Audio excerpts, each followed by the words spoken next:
আপনি কি সেই আশ্চর্য ছাগলটির কথা জানেন, যেই ছাগলটি রাসূল সাল্লাল্লাহু আলাইহি ওয়াসাল্লামের পবিত্র হাতের ছোঁয়ায় শুকনা শরীর নিয়েও ঝরঝর করে দুধ দিয়েছিল? ঘটনাটা শুনলে গায়ের লোম দাঁড়িয়ে যায়। দৃশ্যটা কল্পনা করুন, মক্কা থেকে অনেক দূরে ধুধু মরুভূমির এক কোনায় ছোট্ট একটা তাঁবু। সেখানে থাকতেন এক দয়ালু নারী, উম্মে মাবাদ। যে কোনো মেহমান এলেই তিনি আপ্যায়ন করতেন, কিন্তু সময়টা ছিল ভয়ঙ্কর খরার।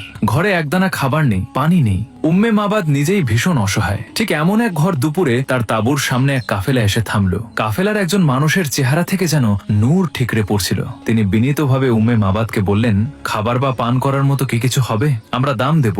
উম্মে মাবাদের কলিজাটা মোচড় দিয়ে উঠল। তিনি ছলছল চোখে বললেন, হায়, আমার ঘরে যদি সামান্য কিছুও থাকতো আপনাদের কাছ থেকে আমি দাম নিতাম না, কিন্তু আজ আমার হাড়ি একদম খালি। মেহমান তখন তাঁবুর এক কোনায় দাঁড়িয়ে থাকা হাড্ডিসার এক ছাগলের দিকে তাকালেন। জিজ্ঞেস করলেন, ও কি দুধ দেয়?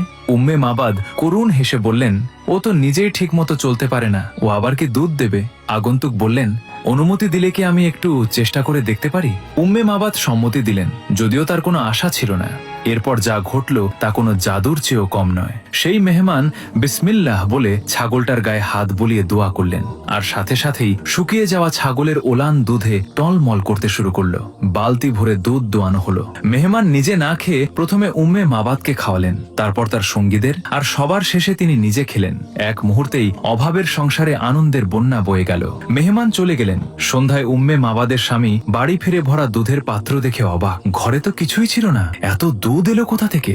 উম্মে মাবাদ আবেগে কাঁপতে কাঁপতে সব খুলে বললেন। স্ত্রীর মুখে মেহমানের বর্ণনা শুনে স্বামী চিৎকার করে বলে উঠলেন, আল্লাহর কসম, ইনিই তো তিনি, ইনিই আমাদের নবী মুহাম্মদ সাল্লাল্লাহু আলাইহি ওয়াসাল্লাম।